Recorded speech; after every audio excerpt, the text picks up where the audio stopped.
by the blood of our people are your lands kept safe. I see in your eyes the same fear that will take the heart of me. So do all who live to see such times. By all that you hold dear, this good earth. There's some good in this world, and it's worth fighting. Welcome back, everyone. I know this has been going around for a little bit. People have been talking about this, and I thought we would weigh in because we have watched these films more times than we can count. And I don't know about you, but I've seen both versions. So the question is, when you're showing the original trilogy to a first-time watcher, should it be the theatrical version or the extended edition? And honestly, right now, there's a debate about this. I know. People saying usually. So, the current, not consensus, but the current views that I've seen that actually resonate with me, and they seem to be becoming the dominant voice, is the theatrical version is the way to go for a first-time viewer. If they love it, then the next time they watch it, you tell them then watch the extended, because you've already seen it, and now you love it so much you're willing to sit there a little bit longer, you're willing to take in a little bit more information. So that's the progression of how you do it.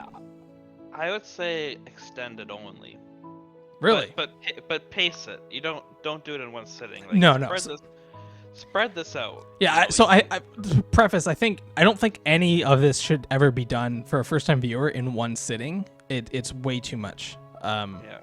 So, yeah, definitely pace it out no matter what you go. I'm leaning towards the theatrical version, and it's partly because the runtime, but it's also partly because I do think if they do love it,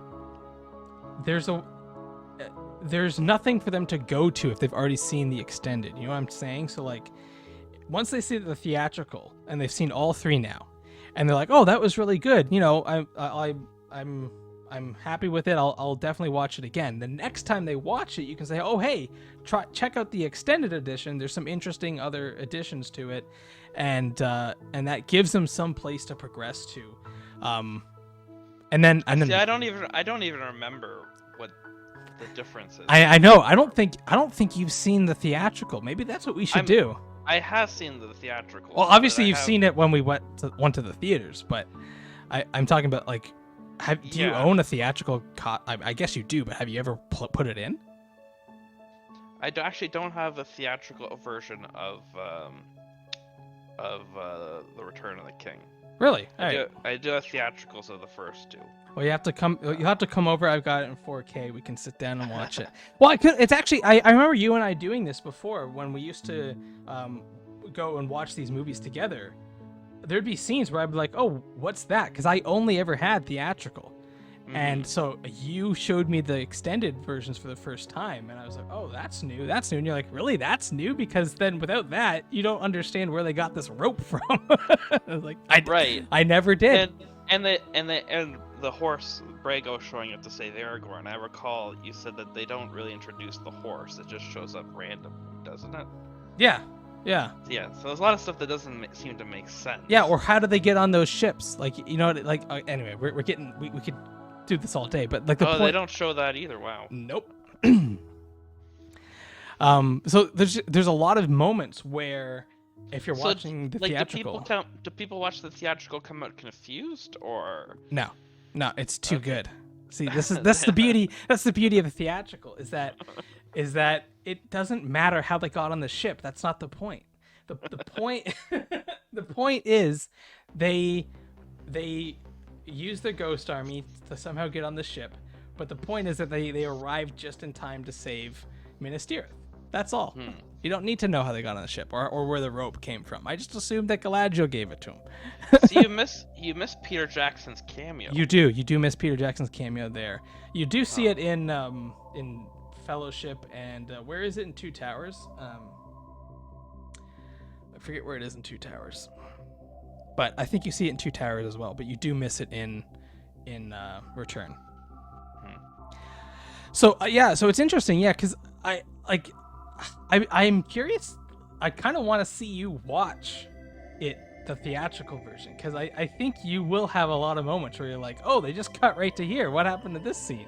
Right. I would say the Fellowship is okay theatrical.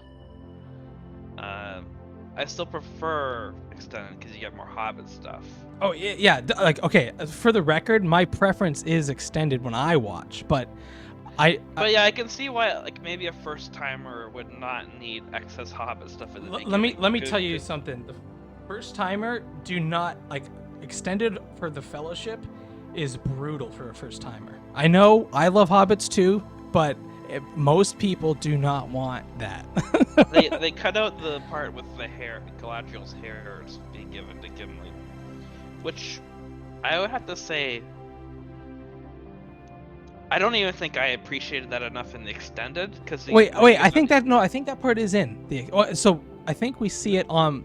I think Gimli talks about it on their little boat. I think that's only in the extended. Is it? Okay, I'm gonna have to take a look. I'll take a look. Yeah, but I'd even say that they don't really depict the significance of that in the extended edition. Nope. And when you know the background of I forget all their names, but the history of was it another elf that asked Galadriel for her hairs and how she turned him down, and that caused a cascade of events leading to the Silmarillion basically. I hope I'm not completely off. Nope, you're 100% right. That one. But the significance that she did give it to Gimli, and he's gonna like make it an heirloom of his house. Because I came out of that just being like, okay, why do they add like a sappy romance that Gimli's like thirsty for Galadriel? But no, there's much more to it than that.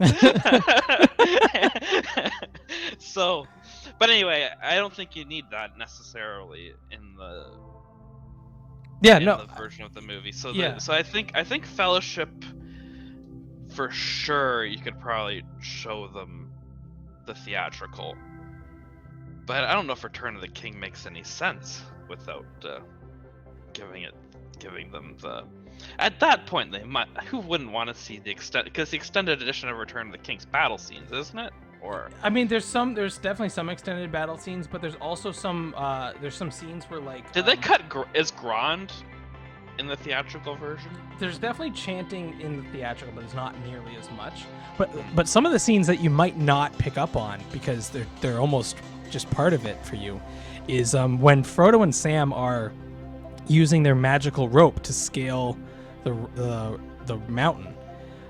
There's that scene in the extended, I think, where Sam is like, this is like the best knot I know how to tie or something like that, and it'll never come undone. And then they just tug on the rope and it magically comes undone. Yeah. That's not in the theatrical. Okay, so the rope's not in there at all. No. Well, they mention they show the rope. They show him having rope. He's like, I got this rope, but then they don't use it. Oh. Yeah. So just like bits like that where to me I think Fellowship is probably the biggest one because there's so much intro for the hobbits. Yeah, and I think you have to like really like that, which we do. Yeah, I love it. I sometimes just watch that. Sometimes I'll put that on just because I like that intro so much. It's so nice. But I can see people who have no idea what they're getting into sitting down for half an hour and going, when does the movie start? At that point, they're just on their phones. Yep. Playing on the Reddit or whatever. I say, hey, you like that intro? Where do you see the endings? Oh yeah, does theatrical cut out all the endings? I'm trying to think. So I have not seen the theatrical of Return in a while. I'm trying to think if it cuts out any endings. Let us know in the comments below if it does. I can't remember for sure. I know that I know it at least covers for sure Frodo leaving, although it might not be as long. Like the scene might not be as long. It definitely doesn't have Sam going back, I don't think, like, and finishing the book. I'll have to double check that. I don't think it includes a scene where the hobbits are sitting in their bar, kind of like taking in being back, and, like, life being quiet again. And... Yeah. But it definitely has Frodo waking up from his coma and having like the whole, everyone comes in one at a time to greet him. Like that's always a fun scene. I really like that one. I don't know. I mean, I'm still not sure though. I think the Hobbit or not the Hobbit, the Fellowship I would maybe show them the theatrical. But the others, I think I would still want to go extended. I don't know. I can see where you're coming from too, also, because like, what if this is the only time they watch it? You want them to get the full version. Yeah. But at the same time, I do like there is that risk that it's too much. Because I think if you I don't think it's too much though. If you really do pace it, like you could even watch one. You could spread it over 6 days. We just watch one disc. We'll do it in 5 days because we're gonna do the Fellowship theatrical. Yeah, you're right. You're right. And I think that's no, but you're right. You watch the Fellowship theatrical. Getting past that first disc is the worst. It ends with them in Rivendell, and it takes them like, why did it take us 2 hours to get nowhere? I'll tell you, the book's worse. The book is worse. Yeah. And the thing is, like, and this is what the writers of the Rings of Power and other works, to be honest. As bad as that it is, the book's worse. But the thing is, for you and me, like for people, like I used to not, when I was a young kid, I did not enjoy the first disc as much on Fellowship. I now love it. Like I really do love seeing all, like that's so much world building, and I'm not bored at all, but I know some people get bored of that stuff. So I get trying to speed it up and get through to Rivendell, because Rivendell is when the start of the film happens for most people. Like they could do you have a little bit of the Black Riders chasing them, and that's kind of exciting, but like really it's, here's the Fellowship, now we're going, and like now we've got some soldiers with us. We've got some guys that can fight. We're going to have some action. We're going to have some fun dialogue between these various characters. So that most people want to start just in Rivendell, and so for them I'll theatrical I think helps push us there quicker.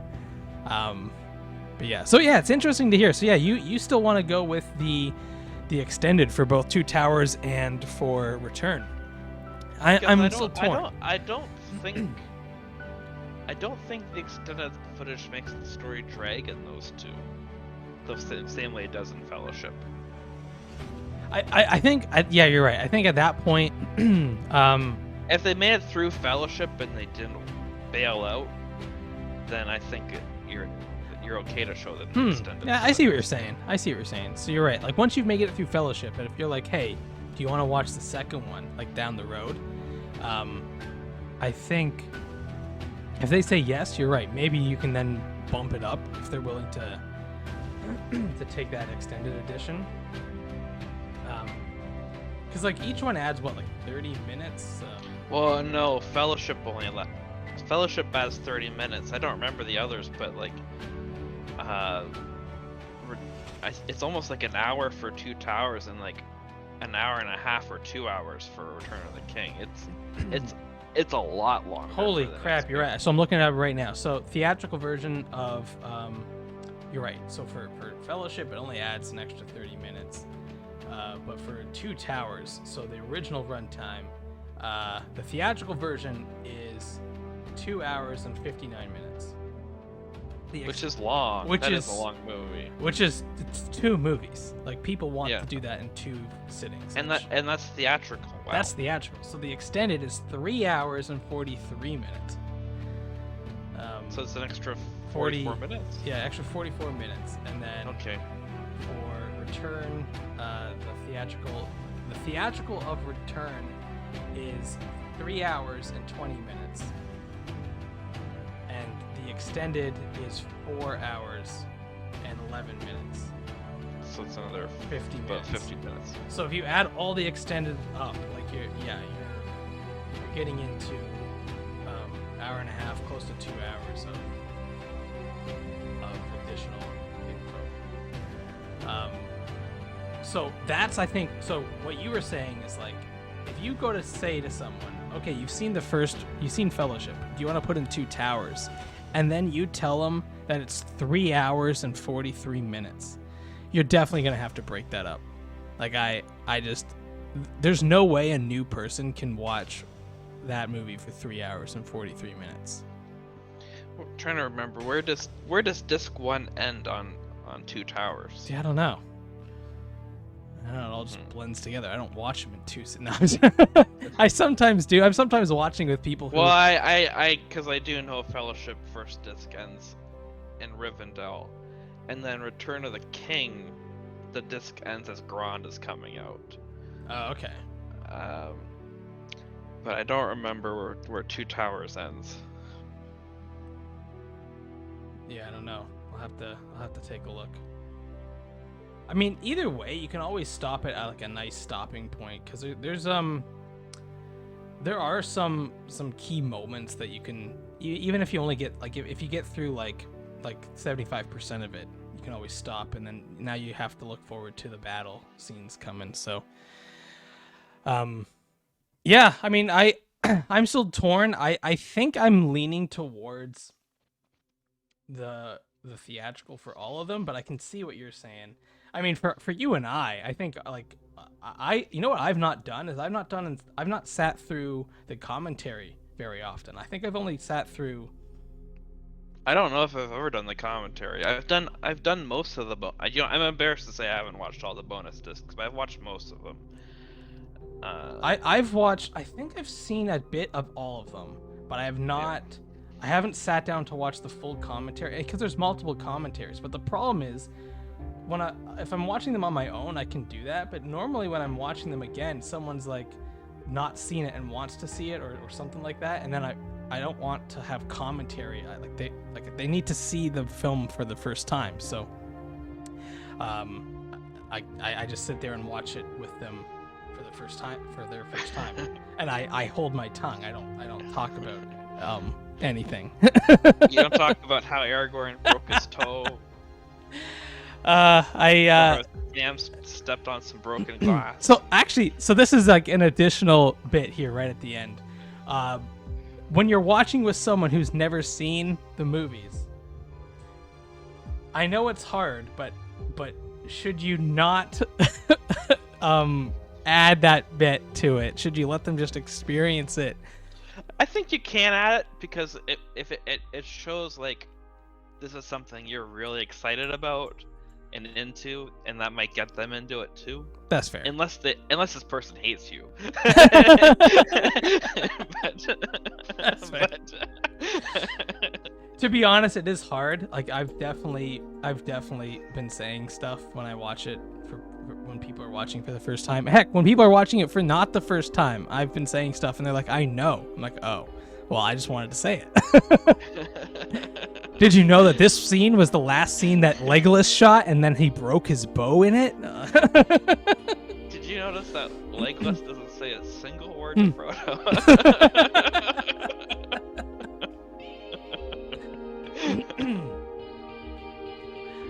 Or sometimes I'll pause the video in Return. I'll pause it when Frodo is hanging off of the cliff and hovering above the lava, and Sam is reaching down to save him. And then I'll bring up a shot from the Fellowship where it's the flip in water and say, "Look at this! They've mirrored this shot so perfectly." And say, Kevin, just let me watch the damn movie. Do you know in the book? I think it's the ring finger that Frodo has bitten off. But Jackson made it the pointer finger on his right hand or something like that. Yeah, it's interesting. I wonder if that was like a little that they did that finger on purpose. Yeah. Yeah, so let us know in the comments down below what's your preferred viewing of it. Yeah, right now I do think the consensus that people are arriving at is for the most part. I can speak to that being an experience, watching the extended for the first time and like noticing, oh that's new, Oh, that's new. That's kind of fun. That is kind of fun. So maybe seeing the theatrical first, it gives you that experience. Mm-hmm. I think the real crux of it is that people, people I personally do think the theatrical they give you enough information, and so if you're gonna watch these films and you're not gonna like them too much, it's at least more manageable for someone to only sit through 2.5 hours or close to 3 hours, depending on the film, versus going 3.5 to 4 hours per film. Honestly, I prefer the extended because of all the additional info, but I do think it all comes down to kind of runtime, and also just like they've condensed so many parts of it that. Okay, hear me out. What if they? Okay, and you know what?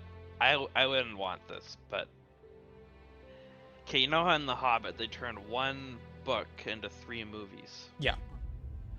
What if they did a 9-movie release of Lord of the Rings? 3 movies covering Fellowship, 3 movies covering Two Towers, 3 movies covering Return of the King. Okay, this is a tough question because obviously, I my gut has to go with I want that because I like the fact that, you know, I like what Peter Jackson was doing with the movies he made, but at the same time, if you're adding like Alfred Lickspittle to these, I don't know if people would like that. They'd probably hate that. Well, so that it kind of goes back. You could make Fellowship longer. Have a whole Tom Bombadil thing. Yep. In there and. Yep. No, like yeah, I can see. And you could make Return of the King longer, adding like the Scouring of the Shire. Yep. Things like that. Oh yeah, like I can see where you would add. So I personally think that there is some skill and some there's something added to it by being forced to adapt and cut certain things, and so that's partly why I think Peter Jackson made such a successful film, is because he couldn't just film every single page of the book. Yeah, maybe we would have hated it if he did that. Well, I don't know if when we first watched these films, I don't know if we would have gotten into them, because there's a lot of other stuff that is kind of just fluff world building stuff, and for a younger child, it's just not going to resonate at all. Yeah. Whereas because we saw the theatrical versions, even if it was Jack Black playing Tom Bombadil. I'm not saying I wouldn't love certain elements of it. If you film like it as it's written, I think a lot of people would completely check out early on into Fellowship, just because there's just so much there's so much stuff that happens between the time Frodo gets the ring and when he leaves in the book. Yes. Like Frodo it really does drag out. Yeah. So if you filmed all of that, I could see people saying enough of that. Like, I know some people who say that's their favorite parts of the book. I'm like, I don't know. That's part I could.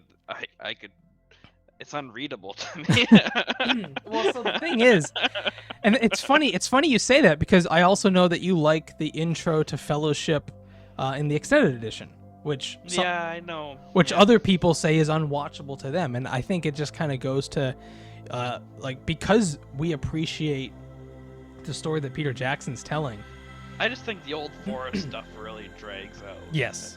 Yes. I not only does it drag, but I don't even get the point of it. Like, I get the point of almost everything else, including, I don't like it, but including the Scouring of the Shire. I do not understand the inclusion of the Old Forest. I don't understand what that has to do with anything. Other than to introduce Tom Bombadil, which again, I don't get why he's in the story either. So, to me, that part makes no sense to include. I would rather just read more hanging out in the Shire, to be honest.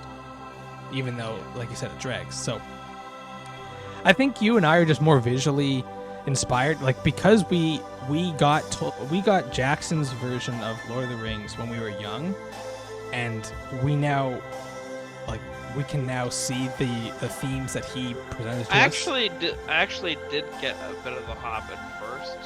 My mom tried reading me The Hobbit. She got bored and couldn't finish it, and we just got distracted. But I got enough out of it, and I actually really liked The Hobbit. But I remember when Lord of the Rings came out, I didn't actually make the connection that Lord of the Rings and The Hobbit were related. Oh. And then I was sitting there and watching Lord of the Rings for the first time, and they mentioned hobbits. I'm like, hey, I remember that book. This is the same thing as that. So. I mean, I can see it too because, But I can say even I remember there were dwarves in The Hobbit. So. Well, but the thing is, like with The Hobbit, like you might even just think hobbits are just fictional characters. You wouldn't know as a young kid. You wouldn't know that like Tolkien invented that creature. So you would just assume, oh, it's one of these creatures that are short people kind of thing.